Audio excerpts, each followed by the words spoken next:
And from the mercy of Allah, what He's going to do, He's going to He's going to tell the angels to, if there's any gaps in our prayers, He's going to say, look, did this slave perform any nafil prayers, meaning sunnahs, meaning the prayers that you don't have to, that are not obligatory. The 2 rak'ahs before Fajr, the 4 rak'ahs before Dhuhr, 2 rak'ahs after Dhuhr, 2 rak'ahs after Maghrib, 2 rak'ahs after Isha, Salatul Witr, Salatul Tarawih, things like this.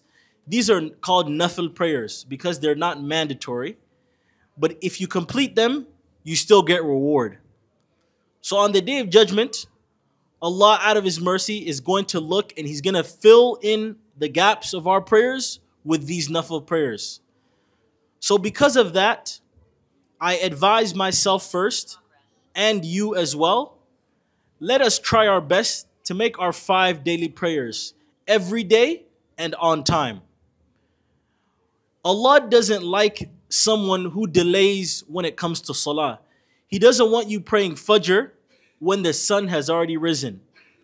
And He doesn't want you praying Maghrib when the sun has already set. And He doesn't want you praying Dhuhr at the time of Asr, and so on and so forth. He wants us praying our salahs properly, with khushu' and on time. That is when we will get the most reward from Allah subhanahu wa ta'ala. And then that is how we will be successful on the Day of Judgment. And we all know that we want to be successful on the Day of Judgment, because that is the day that will decide our destiny, whether we are going to end up in Jannah or Jahannam. And the Day of Judgment is a day of a lot of extreme difficulty. It is described in many different ways in the Quran and also in Hadith. For instance, Allah subhanahu wa ta'ala says in Surah Muzammil, فَكَيْفَ تَتَّقُونَ إِن كَفَرْتُمْ يَوْمًا يَجْعَلُ الْوِلْدَانَ شِيبًا. That how can you have fear if you have disbelieved in a day that will make the baby's hair turn gray? فَكَيْفَ تَتَّقُونَ إِن كَفَرْتُمْ يَوْمًا يَجْعَلُ الْوِلْدَانَ شِيبًا. Meaning that on the Day of Judgment, out of the stress that is going to be there, babies, infants, toddlers, their hair is going to turn gray. They're going to be like muzays because of the stress that they're suffering on the Day of Judgment. So, furthermore, the prophets, alayhim salatu wassalam, such as Adam and Noah, when people come to them and try to ask for intercession, they're going to say, nafsi, nafsi, I'm worried about myself. Even Prophet Ibrahim, who was Khalilullah, he was the friend of Allah, he's going to say, nafsi, nafsi, I'm worried about myself. These are prophets of Allah, subhanahu wa ta'ala, who are worried about themselves on the Day of Judgment because they're not sure what their destination is going to be. So what about us who are normal human beings? We're not Sahaba, we're not prophets, we weren't promised Jannah. We need to try our best in this dunya to live a righteous life. And it all starts with salah. I don't want to take too much of your time. I just wanted to give this small reminder for us. Let us try our best to be praying our 5 daily prayers on time with khushu', meaning with fear of Allah and actual concentration, not just going through the motions, not just doing the movements, making ruku', making sujood, but actually worshiping Allah subhanahu wa ta'ala and praying to Allah subhanahu wa ta'ala. Then Allah will make us successful. May Allah make us amongst those who enter Jannatul Firdaus. Ameen. May Allah make us amongst those who regularly pray their salah and with khushu'. May Allah make us amongst the believers. ربنا آتنا في الدنيا حسنة وفي الآخرة حسنة وقنا عذاب النار. ربنا لا تؤاخذنا إن نسينا أو أخطأنا. ربنا ولا تحمل علينا إصرا كما حملته على الذين من قبلنا. ربنا ولا تحملنا ما لا طاقة لنا به واعف عنا واغفر لنا وارحمنا أنت مولانا فانصرنا على القوم الكافرين. سبحان ربك رب العزة عما يصفون وسلام على المرسلين والحمد لله رب العالمين.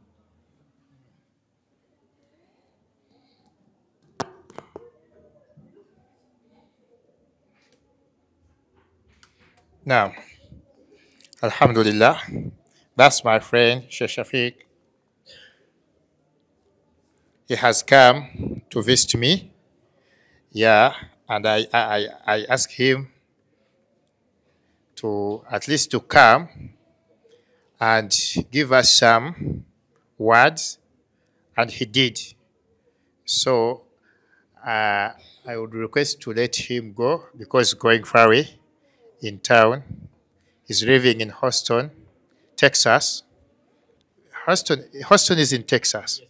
Yeah, United States of America. He usually come to visit me, and we are having some little projects which we are doing with him. I pray Allah subhanahu wa ta'ala to let him, to keep him being with that a generous heart he's having. He's good man, young one, energetic, and love his religion. He loves his deen. Sheikh Shafiq, whom you're seeing there. And by the way, he's a Hafiz. He memorized the full Quran. As we're seeing him there, he's some kind of imam, and he's an imam in Houston. He has a mosque.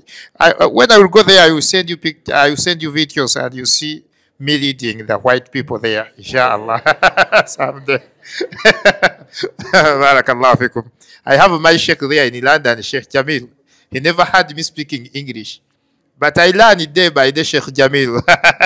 You will not miss all the story, don't worry, inshallah. Okay, Sheikh Shafiq, barakallahu fikum, jazakallahu khairan, ila liqai. Inshallah.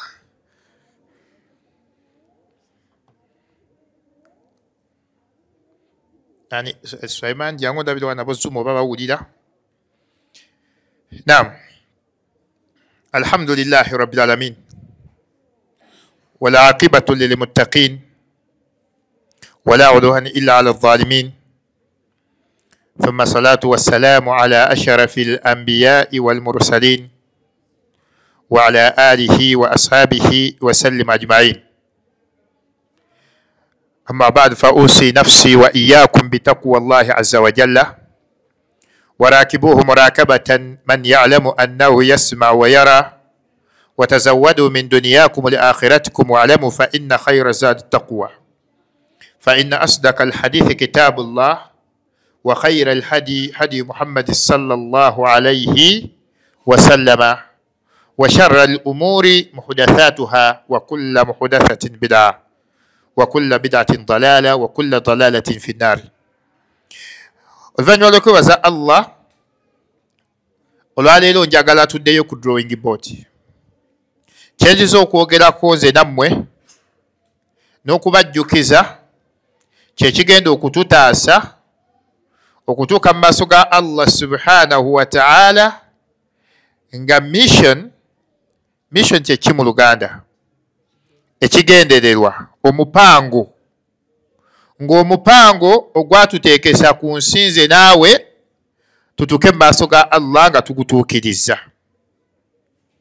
Baddu ba Allah ab'ekitiibwa obulamu buno mwe mulaba si bulamu. Allah atugamba mu Qur'ani ey'ekitiibwa bal tukthiruna alhayata ad-dunya. Yegamba nti obulamu bwe muwangaaliramu ku nsi hayata ad-dunya kye bategeeza mu bulamu bw'ensi kye bategeeza yani mataa'u ad-dunya.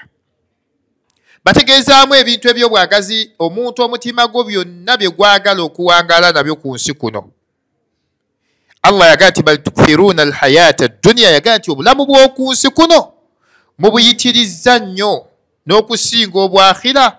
Yagamba nti wal akhiratu khayru wa abqa. Aya yerimu ebintu bibiri eby'amakulu ennyo. Ekisooka etuwa obulamu obusinga okuba obulungi, ate n'etuwa obulamu obugenda okusigalawo. Etugamba nti wal akhiratu, bulamu buli obw'enkomerero bwe mutamwa, bwe mutayagala kutambuliramu, khayrun, bwe bulamu obusinga obulungi era bwe bulungi gye muli, ate wa abqa, bwe bugenda okusigalawo. Buno bwensi bugenda kuggwawo. Obulamu bw'edduniya bwonna bugenda kuggwawo. Allah subhanahu wa ta'ala olunaku lwakugjamu omwoyo nga tannaba nakugujjamu ng'okyali mu process Allah akuleetedde obulwadde bwonna endwadde gy'aba akuleetedde mu ddakiika ezo entono ennyo weerabira essanyu lyonna lye wali ofunye ku dduniya. Olunaku lwajjo nze Allah yandeetedde arusa ne zinkwata zaakuttemu eddakiika nga 4 oba essaawa ng'emu ne naye mbalayira nabadde sijjukira nti waliyo akalungi ke nali nfunye ku ki. Wallahi bumaku mwe waliwo yali alwaddeko Allah akuleetera ebyo byonna. Lwaki Allah atuwa obulwadde tugeraageranye obulamu obwensi buno nti Allah asobola obukwerabiza mu ddakiika emu.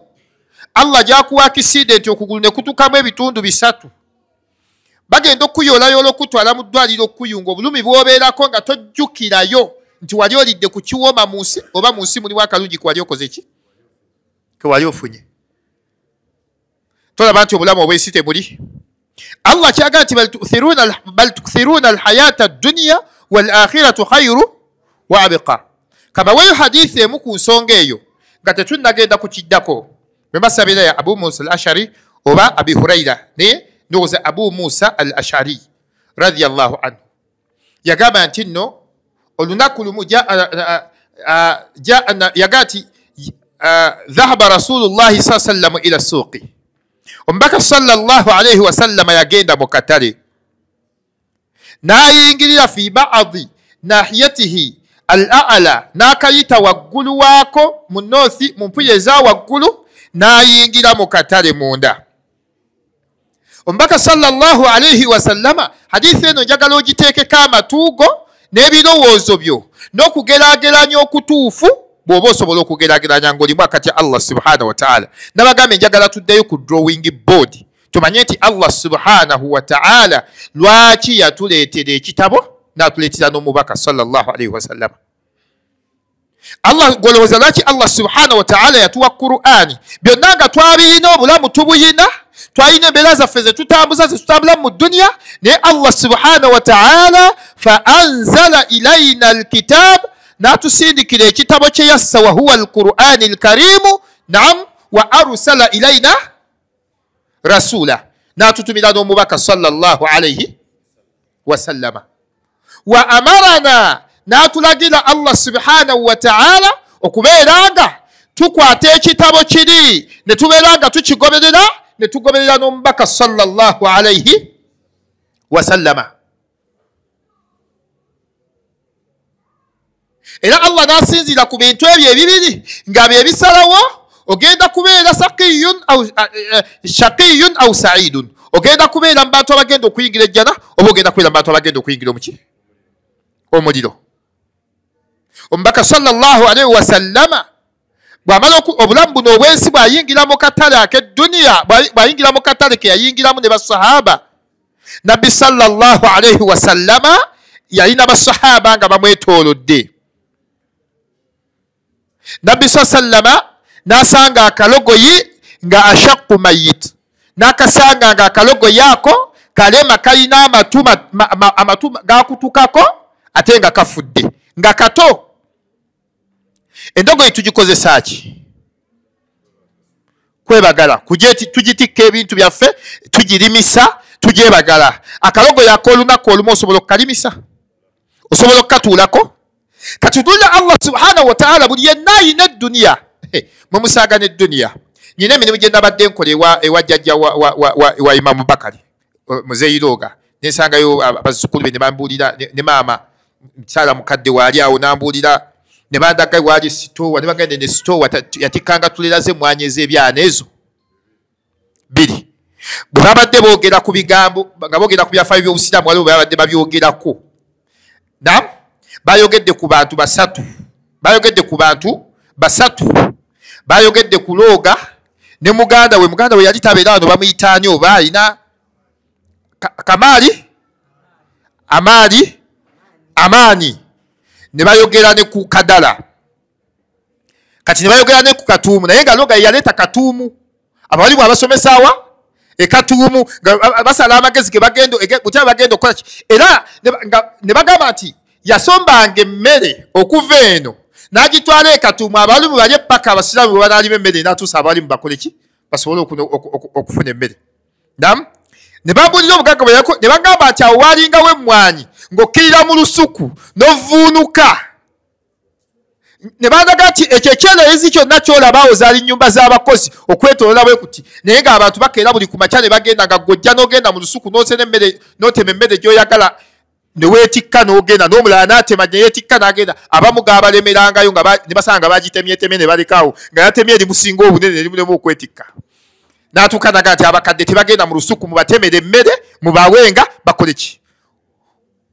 Allahu akbar. Yensonga lwaki Imaamu Bakari kino ngera kigamba ggwe mwali azaamaanya nnyo Sheikh Lwoga oba Haji Lwoga ne mutakuuma sadakatul jaariya lye essomero lyalekera obusiraamu liri kuyiika ezo eryo essomero liba banjiba mu hakki z'obusiraamu oba oli muzzukulu oba oli mwana wa Lwoga ziriyiika nnya lirimu Pawulo asomesezaamu Bayibuli nga bakwatirangawo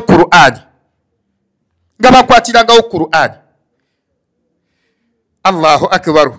Wallahi Nabbi sallallahu alayhi wasallam bwe buli manya kye yayogera ku kiraamu n'abakyusa ekiraamu n'abakyusa ebintu omufu bye yakola ki. Nze kangende ku byange byandeese okusomesa mbadde muweerako example ng'omuzzukulu waali wano kakati nange siyinza kulaba wenyina kuba ku mutwe ne sikola ki. Nammwe bannannyini byammwe kula ensonga muli baki muli bazzukulu segerekese kubanga mwagendanga wali ku kifugi jjajja mwagendanga wali ku kifugi jjajja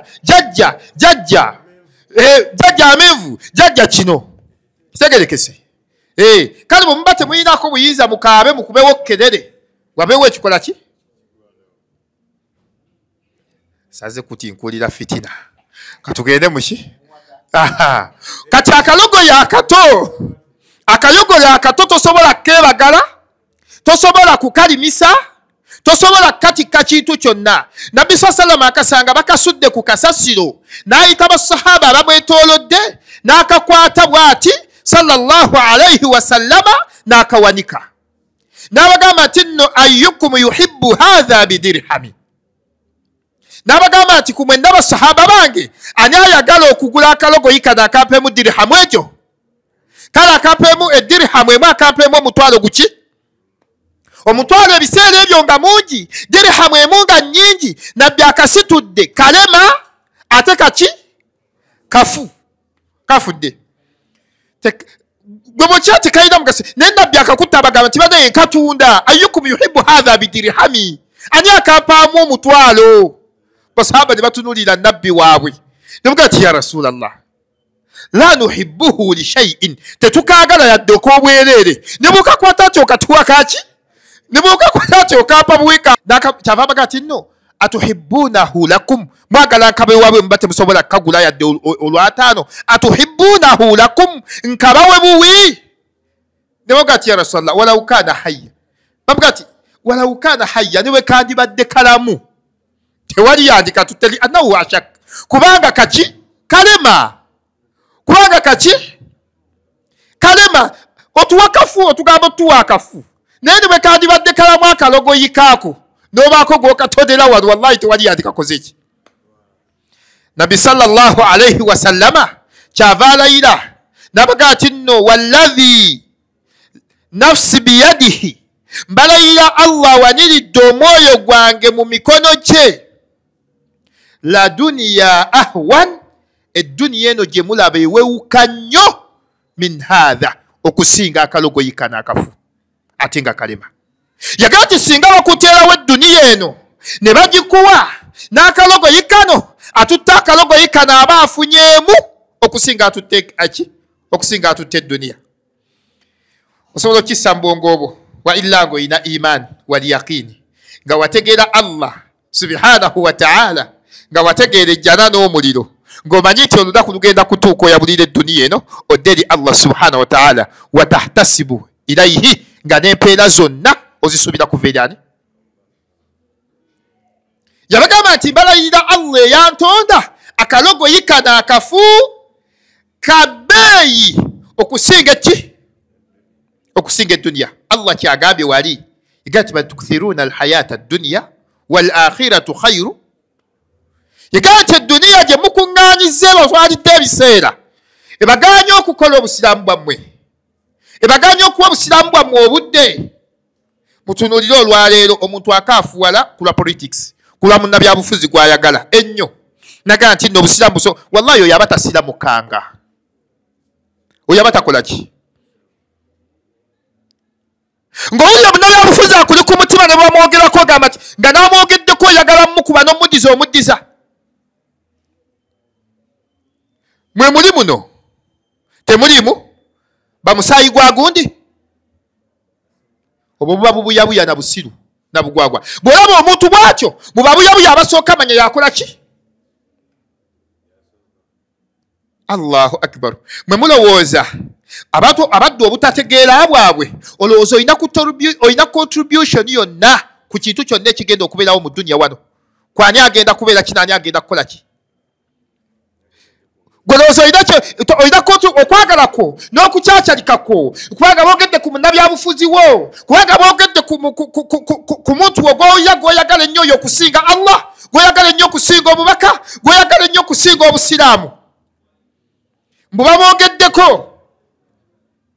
n'otuuka n'okwagala okuwabula mu ddiini n'olaba omujega ng'atuuka okwagala okuwabula sheekhi nga talina na harufu n'emu gy'atereeza mu Qur'ani nga talina harufu n'egyo n'avaayo n'akola kalayivu bw'awabule sheekhe eyayogedde ku busiraamu ng'ayogeza bujulizi nga yasoma n'avaayo nti amwabule kubanga yayogedde ku ani basiraamu mmwe mbagamba nti nno kati revolution bwe zijja bwe zityo kati tuba tukyalina naffe revolution ey'okununula obusiraamu okujja mu bantu ng'abo okubawa layini basale ekkubo babeere gye babeera n'obusiraamu bubeere gye bukola ki n'obusiraamu bubeere gye buli ku bizibu ebituuse ku busiraamu byonna kwaba babuyabuya ani gwe wali owuliddeyo ng'ataddewo omugongo kakati guno omudingo ngutaddewo lwa busiraamu omuddu ali rede agati omuntu yenna abatalina akida abeeyita obweyisa abasiraamu abeeyita obweyisa abaki abeeyita obweyisa abasiraamu nga tebasiramukanga si ku mitima gyabwe si ku mibiri gyabwe si ku nnimi zaabwe nga byonna tebabeerangako baki tebabeerangako basiraamu nga tosobola nabageraageranya n'abannaafuusi Allah bye yayogerako obubi ennyo ku mulembe gwani gw'omubaka sallallahu alaihi wasallama lianna almunafiqina kubanga abannaafuusi b'oku mulembe ogwo kaanu baalinga yaktimuuna alkufur ng'obukafiri bwabwe babukweka wayadharuuna alisiramu obusiraamu ne babukola ki tebaddako ku sayidi ya mulabe mu lwatu tebaalekererako obusiraamu muki mu lwatu waliwo omukyalo omu yawandiika ekitabo bakiyita humul aduwu fahdharuhum ng'ayogera ku bantu ng'abo kigamba nti humul aduwu abo balabe fahdharuhum mubeewale bwe gibeera mikwano gyammwe mugikyawe okuleka ng'okyayina endowooza ekigega erowooza nti waliyo omuntu alina rizikiyo mu mikono gye kyera waliyo omuntu alina ajaliyo mu mikono gye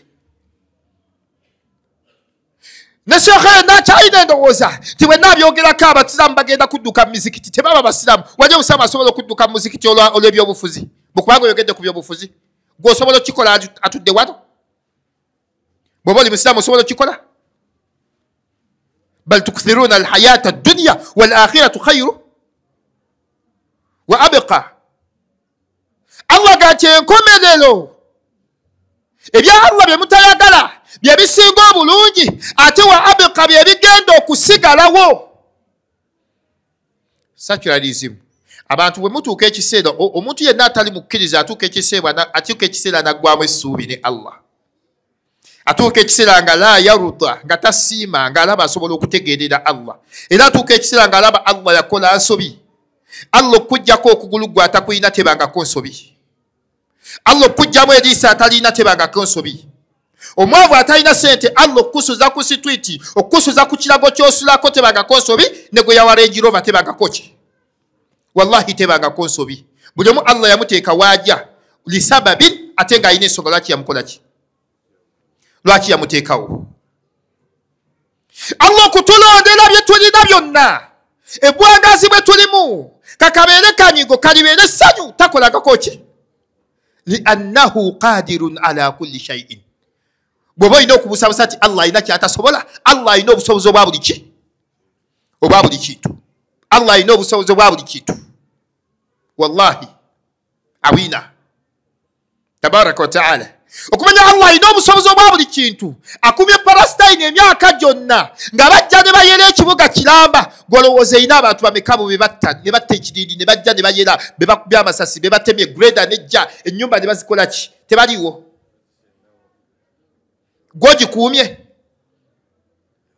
Gwogikuumye ate nga Allah alina obusobozi ye yazikiriza be yazikiriza Abaadi n'Abathamud n'agamba ati nno lam yukhlaqu mithluha fil biladi tagenda nakuddamu kutonda babafaanana. Kati gwe Kimbuye gayogerera mu Busiraamu olowooza oli munene nnyo n'okwagala kwokwo? Olowooza kulina gye kusobola okutwala?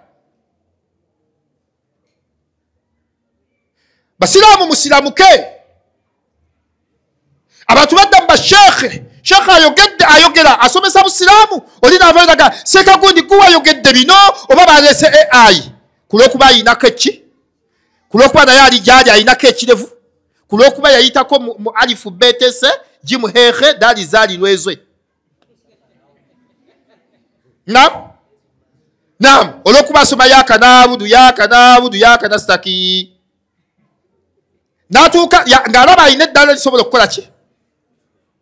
Banaye bwe muli mu vulungutu wammwe nga tuleesewo Obusiraamu toleetanga vulungutu. Tewaliyo muddu ali waggulu wa la ilaha. Kabe pulezidenti kabeere kabaka betusinga okumanya abo abasingayo ki? Kubanga pulezidenti ye first man bw'abajja ewantu byonna bye muliko mulina okukola ki?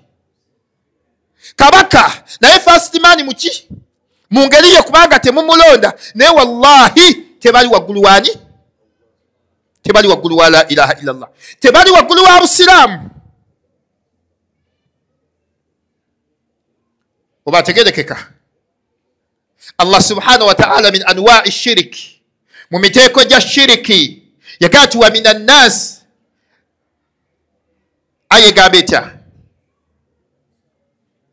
wa minan nas man yattakhidhu min duni llahi arbaba nam yuhibbunahum aya bwetu bwegamba andada laysa arbaba andada. Allah gati wa minan nas man yattakhidhu min duni llahi andada. Al andada jam'u nidda. Ekigambo andada ye plural form eya nidda. Wa nidda kyonna ekisinzibwa ekikolebwa kiteekeddwa okukolebwa Allah subhanahu mu anwa'ul ibada. Buli kyonna ekisinzibwa mu emabbali wa Allah mu miteeko gy'okusinza tuyinamu alihubbu, tuyinamu okwagala ibada. Yensonga lwaki man ahabba lillah omuntu ayagala ku lwa Allah wa abghadha lillah n'anyigira omuntu ku lwa Allah Allah amuwa empeera agenda kumuwa nejjana. Alhubbu fillah walbughdu fihi, okwagala ku lwa Allah n'okukyawa ku lwani? N'okukyawa ku lwa Allah. Allah agati mu bantu waliwo abateekawo emabbali wa Allah ebisinzibwa, bateekawo ebintuntu byabwe, bateekawo bannabyabufuzi gaabwe nga yuhibbunahum kahubbillah, nga babyagala n'okusinga bebayagalani? N'okusinga bebayagala Allah tabaraka wa ta'ala. Ng'oli agamba nti kwono ebya Allah bisooka ne bikola ki? Ne bidda ebbali. Ate babyogera beebuzaabuzaanga afukaanaaba. Kale Obusiraamu bwaffe tubwagala naye katusooke naye ku ddiini ku Allah gakwogamba naye gwe mayiti ku Allah kwogamba mbu naye oyo muddu gwe wamutonda gw'oyagala ennyo. Ebyo bye mwagala ennyo mmwe mwabitonda mulowooza. Olowooza omuyinako obusobozi n'obuyinza. Olina w'osobola omutuusa. Olina ky'osobola omukolera. Nga naye kennyini akimanyi nti tolina ky'osobola mukolera miskiino. Tolina. Akimanyi tolina w'osobola mutuusa. Nabbi sallallahu alayhi wa sallama abasoma ku Busiraamu obwannamaddala, abalina Obusiraamu obwannamaddala ku mitima, abaagala Obusiraamu Allah bwe yassa nga mumanyi ku nsi muliko lillah, nga boogera ekigambo Nabbi Ibrahimu kyayogera bagamba kati situlaga eriwo yakununula Busiraamu situlaga eriwo yakwawula baani basiraamu abali ku birala babikole ki ekintu kyonna yahulu bainaka wa baina isilamika ekiyimirira nekyawula wakati wo ne wakati w'obusiraamu bwo oyo abeera mulabewo niwe guba mutima gwo ekintu kyonna ekiyimirira wakati wo n'obusiraamu bwo abeera muki abeera mulabewo ne bwegubeera muki ne bwegubeera mutima gwo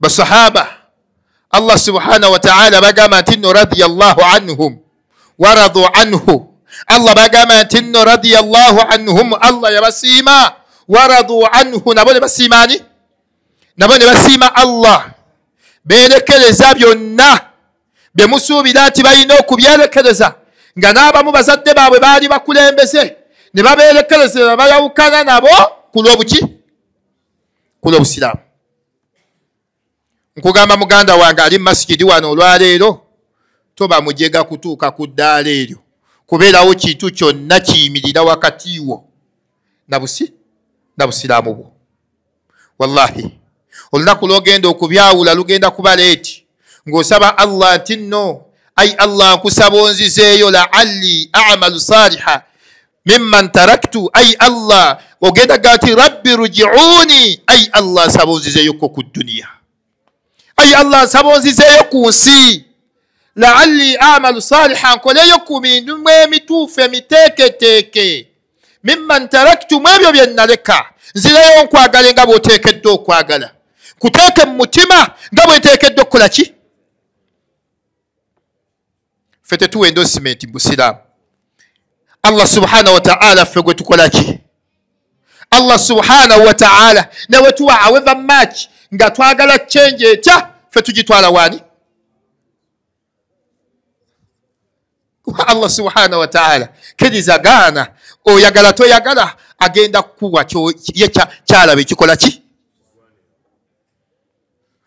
gwoyagala toyagala kaaba siita fa lamuka nyiiga Allah agenda kuwa kyokola ki ye kyayagala ekirungi gyokola ki kubanga eno edduniya togiriimu oku togiriimu omu nti Allah agenda kulonda mu ggwe ngoza Allah singa buli omu yali amuwa kyayagala nam mwerabire ku bayimaamu ne tujja bantu 8 bonna baagala wa imaamu tesobola kwegatta nti ffenna twagala imaamu oyo buli omu ajja kuba kugwakola ki Allahu subhanahu wa ta'ala yatuteerawo yatuwa ensi eno huwa mudabbiru l-amur Allah subhanahu wa ta'ala ye mudabbiru ye muwa ebiragiro yawe ekiragiro ekikola ki Allah yagamba mu Qur'an ekitiibwa surati Muhammad yagamba nti nno afala yatadabbaruuna al-Qur'an ama ala qulubin akfaluha bwe tusoma Qur'an eno tetugyetegereza ne tugifumiitirizaako naye bwe twefumiitiriza Qur'an mu surati Yasin Allah subhanahu wa ta'ala yagamba nti innama amruhu idha arada shay'an an yaqula lahu kun wallahi eyo ye qatir kyekimala eggoye mu kibya toyina kyogenda kukola miskiinu toyina kyogenda kufuna you are going to achieve nothing ogenda tuyana ogenda kafuwala ove mu busiraamu olowooze mbu oli buddamu ki ng'olowooza nti nno ddiiro lya kitaawo mwozannyira bw'oyingira bw'ofuluma bw'oyingira bw'okola ki bw'oyingira bw'ofuluma ate Allah talina kyakwetaasa mu kubeera musiraamu nyiiga sanyuka Allah subhanahu wa ta'ala wallahi obusiraamu bwo n'obutaba tekirina kye kimwongerako yadde kimukola ki ng'olowooza yali tasobola kufuula abantu bonna bakkiriza singa yali alina kyafunamu nam Allah subhanahu wa ta'ala yagamba nabbi sallallahu alayhi wa sallama hadithi jiina bwe baseerabidde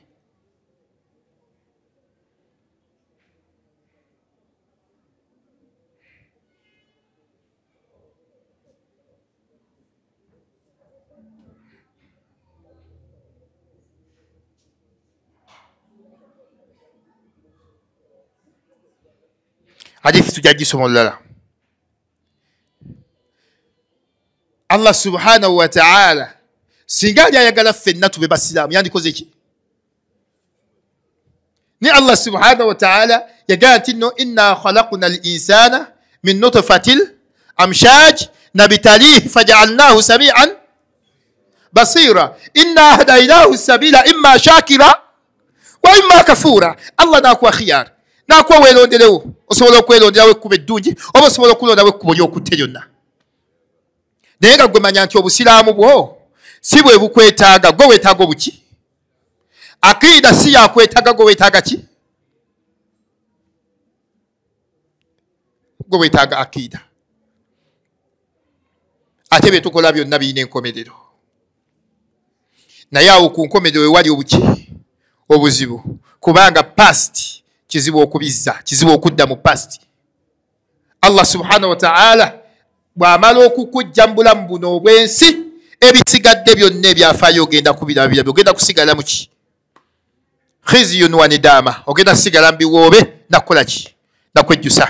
N'olwekyo gwe omukkiriza akyayina akida ye entuufu, nga wakkiriza Allah olukkiriza olwannamaddala, nga wakkiriza omubaka okukkiriza okwaki? Tobuzaabuzibwa yadde okusiriwazibwa. Tobuzaabuzibwa yadde okukola ki? Inna alladhina qalu rabbuna Allah, masima abo bonna abagamba nti omulezi waffe yaani? Ye Allah. Thumma istaqaamu, bwe bamala okwogera ekigambo ekyo ne bakola ki? Ne batebeekera. Istaqaamu, ne babeera batebeekevu. Thumma istaqaamu, ne babeera beesimbu nga tewaliwo kibawugula kyonna. Allah bw'aba abajjamu emyoyo gyabwe, tatanazzalu alayhimu almalaika alla takhaafu wala tahzanu. Zijja ne zibagamba nti alla takhaafu, temutya, wala tahzanu, wadde okunakuwala, wa abshiru biljannati allati kuntum, ne zibasanyusa nejjana gye babadde balemerako, gye babadde basuubira, gye baalagaanyisibwa Allah gye yabakola ki? Allahu tabaraka wa ta'ala gye yabalagaanyisa. Gwe kwata omutima gwo guteeke mu kasasiro, fa naye, menyeka naye. Naye olunaku lugenda kutuuka. Bannange mbabuulira basiraamu mmwe, wallahi tokiteekanga mu birowoozo byo nti oyina okusalawo kw'osobola okusalawo ku kutambula kw'ensi eno. Tosobola kusalawo ani anaafuga ani ataakole ki? Tosobola. Nga bw'otasobola kusalawo nti oyagala zaala mwana mulenzi leero oba muwala, osobola okisalawo? Nga bw'otasobola kusalawo myaka gy'ogenda kuwangaala, waliwo agimanyi? N'ebyo tebibajja mu mutwe. Tosobola kusalawo gwe wennyini, tosobola kwefuga, tomanyi myaka gy'ogenda kuwangaala. Ani amanyi kyagenda obeera enkya? Ani amanyi nti enkya ngenda kubeera bweti? Bw'oba tomanyi kyogenda kubeera nkya, ki ekikwereesa ebikya otuuke n'okukola ki? Gwe bagamba ensi eno bwe baali bagitonda n'okuteekamu, kaweefube ki gwe wakola gwe okubeera mu nsi? Ogambe nti nedda nayambako maama wange ne taata wange okubeerawo. Wabayamba ki? Gwe teeka mu mutwe gwo kaweefube ki gwe wakola gwe okubeera ku dduniya? Ani amwina? Musisa mwina kaweefube yenna gwe wakola okubeera ku dduniya kuno? Kale kola kaweefube agenda okukubeezaako obutavaako. Bw'oba tobiina ebyo, manya ne kaweefube yenna gwokola oli ku ddalaala. Oli ku ki? Oli ku ddalaala. Kaweefube yenna gwokola mu kulonda omukulembeze n'akusuuza obusiraamu, wallahi bino tebiri ku bakulembeze bali. Lahum duniyahum, bali mu duniya yaabwe basajja baabwe, basajja battu. Ffe tuleeta emitwe gyaffe emivundu ne tubeeka kaatikako. Bo bali soba. Era bayawula n'okwawula ati bannange nze siri musiraamu, n'ebyobusiraamu sibikola ki? Naye bannange njagala bukulembeze bunnyamba asobola obbayambako ku kino. Naffe tugaa nti Allah bw'aba ono alimu akalungi mutuwe, bw'aba taliimu kalungi twala wala. Allah yasinga okumanya akola ki? Alimu akalungi n'ataliimu.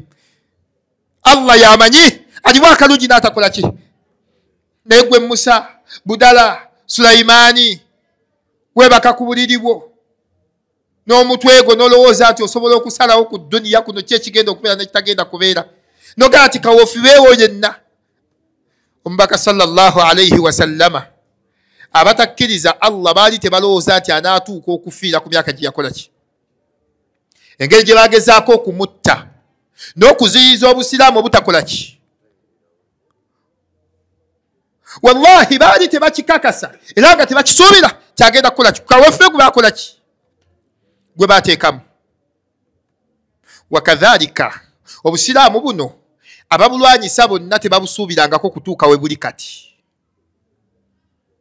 Eyo lashange ekyali Soviet Union yakuŋŋaanyako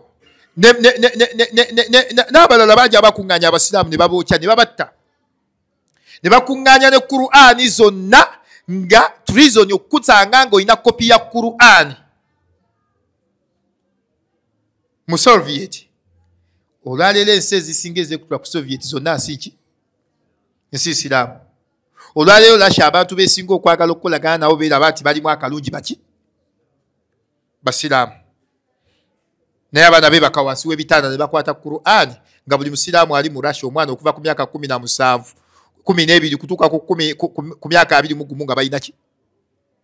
Nga bonna bahufadhu nga balina Qur'ani mu mutwe. Wane Uganda batunyumiza nti nno omugga gw'Enyamitanga gwajjulako omusaayi nga gw'abasiraamu bakinjiga bukinjizi ne basuulamu basajja nam nga gw'abasiraamu tunyumizibwa babakwatako ne bateeka mu kyumba kya train ne bakikumako omuliro nga mwe bali balamu ne bakiteekako omuliro wansi. Bwanafuwa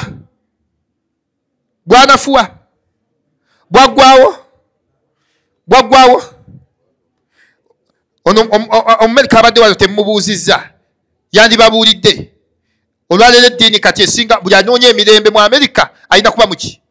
Ba inmate otwala omwana wo nga muyaga mu kkomera oba Orthodox oba muki akobawo n'ekirevu ne Qur'ani n'akakoofira gati nze nasiramuka emirembe. Mugende kuba celebrities. Bameka abasiraamu se nga bagala kya emirembe gy'empulira kati gya buki? Bameka.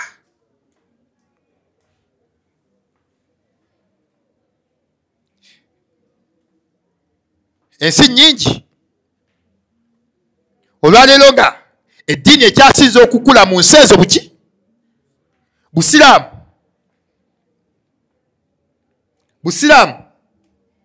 Allah abukuwadde gw'olaba buli ku ddaala lya munnabyabufuzi wo olaba subhana malik oba ali wa layisi n'oddira obusiraamu bwo ng'olaba buli ku ddaala lya munnabyabufuzi. Babeka bannabyabufuzi ab'amaanyi ababaddewo ne bagwa olwo ng'okomyawo Allah nga munnabyabufuzi we amaze okugwa. Omubaka sallallahu alayhi wasallama nga Allah yatulagira okumwagala basahaba ne bamwagala bwe yatuuka okufa Abubakar Siddiq yayimirira n'aga ati man kana ya'budu Muhammad ti yenna abadde asinza Muhammad fa inna Muhammada qad maata. Muhammad yakoze ki? Wa man kana ya'budu Allah naye abadde asinza Allah fa inna Allah hayy. Allah mulamu la yamutu tafa. Allah asigaddewo. Bwebeera nabbi bamulangirirawo okuva ebya nabbi biwedde. Abadde akola obusiraamu olwa nabbi yekka nga tobukola ku lwa Allah ebyo bikoze ki? Gw'obadde osinza afudde. Abadde asinza Allah, Allah akoze ki? Gw'owulira okyasobola okukwata Allah n'omussa mu nsawo n'omussa ku bbali noga nti Allah sooka odde ku bbali bino we binaggwa ebyaffe ojja kukomawo. Allah sooka okole ki? Maliriza ebigambo byange nga mbagamba nti kati ate eyo yafuuse struggle namba 2. Basiraamu mmwe kubanunula kuzza kwoza mitima gyammwe kati giddemu girekere ki? La taghtarru bikathrati almudallin. Temweyibaala n'abangi ababuze. Mwe abatono abakyategeera mwe mugenda okuweesa eno emirembe era mwe mugenda okununula ensi eno ne akiida yammwe n'okutya kwammwe Allah n'okutegeera ekutuufu. Mwe abatono abakyategeera Allah muntegeera ki? Wallahi kyensembyayo bwe gutuuka bwe guti ekintu kyonna ekijjawula ekijja abasiraamu ekijja abantu ku bulama bw'obusiraamu tukikyawa. Tetukikyawa lwa bwannannyini bwakyo, tukikyawa lwa distraction. Ku distractinga ki? Tetukikyawa lwa nsonga yonna ndala. Tukikyawa lwa kujja basiraamu ku mulamwa na kujja busiraamu ku ki? Gwe omusiraamu kikkakatako okukyawa ekintu kyonna ekijja obusiraamu ku ki? Yensonga lwaki obusiraamu butulagira okukyawa music. kulensonga akujja kumuki akujja kumulamwa yesonga lwaki obusiramu bukugamba okukyawa yenna ayimba music kulensonga agenda kujja kumuki agenda kujja kumulamwa n'ekintu kyonna ekijja abasiraamu kumulamwa tukikyawa lwakujja ki lwakujja abasiraamu kumulamwa omulamwa gwaffe gulina kusigala ku Allah namuki nambaka sallallahu alayhi Allah subhanahu wa ta'ala kyatugamba nti wa'tasimu bihablillahi jami'a wala tafarraqu yakati wa'tasimu bihablillahi jami'a mwenna mwekwate ku mugwa gwa Allah mwekwate ku aqida ku tawhid wala tafarraqu temwawukana kuki temwawukana ku tawhid tewabangayo munnabyabufuzi kaabe kitaawo musiraamu si musiraamu gwoteekanga mu kifo kya Allah na busiraamu tabangayo oyo asobola ate naawe wennyini tolowoozanga nti olina kyosobola okukola ku contribution ya munnabyabufuzi oyo wallahi kambawo ekyokulabirako kyemba nsembyayo okulonda kwa biri emeka manyize sironda mu akida yange nze sikuba kalulu era sikiriza mukuba kaki sikiriza mukuba kalulu ya akida yange sironda sikiriza mukola ki muba mukiriza mukuba akalulu mukole ki mukube naye emyaka gyange gye nnina sikubanga mu kalulu sirika kuba kitegerekese nze ge masala gengoberera naye mu kulonda kwe mwalonda okwa bbiri yali bbiri emeka nam tewasuula akalulu ani yasuula akalulu wano ama mwalonda bbiri emeka yali bbiri ameka engeri gye sibi followinga wallahi simanyi mulonda ddi mulilonda ddi nze nninda Allah subhanahu wa ta'ala nze ndikula musinza Allah wange ensaala nam teriyo omukulembeze yenna ayina buyinza ku bwavu wange yadde obuki yadde obugagga bwange gwe bategeera yonna fe okulowooza nti waliyo omukulembeze ayina contribution ku bwavu bwo ne ku buki ne ku bugagga bwo ebategeerayo nnafu kubanga gwe gy'okaabira obwavu waliyo abagagga wali abaki abagagga ate teriiso etaliimu mwavu n'Amerika erimu abasula ku street ne Dubai erimu abasula ku ki wallahi teriiso etaliimu ki kubanga Allah yakola mizaani y'ensinga eno bamu abavu n'abaki n'abagagga gwe mbulirayo gambe nti eno ensi teriimu mwavu nogu nam kakati kambabuulire omwaka ogwo gwe mwalonda biri bula bula bula mube mwalonda baali bameka mukaaga naye katwogere ku babiri ab'omugaso abafaanana okuba abaali ab'omugaso gye muli abeesimbawo babiri waaliwo Yoweri Kaguta Museveni kubanga bayizeni ekiseera ekyo taba pulezidenti ekiseera aba kandideeti ne wabirawo ne kandideeti omulala yali Robert Kyagulanyi Ssentamu welo nowuni mwenna mukimanyi n'afuga akimanyi nti to si ye yakola ki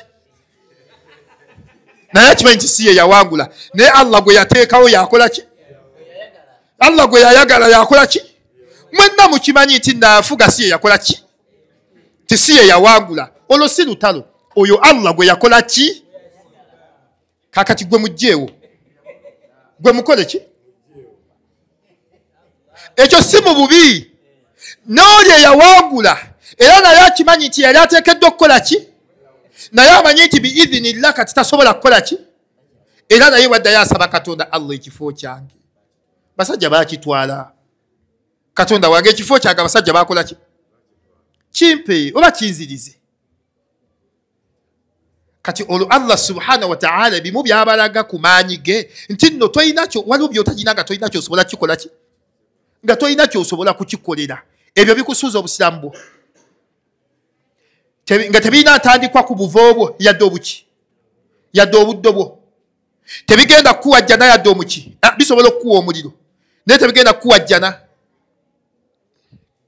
obiteeke mu bwongo bwo mu nsonyi wemu tugenda kusaala tugenda kukola ki Nekyo kibawaddenga example mwe mwennyini nze nalinga wano bombo nze nakolanga gumu gwakuwuliriza ono afunye 10 ono afunye 13 oli afunye 8 ono afunye 12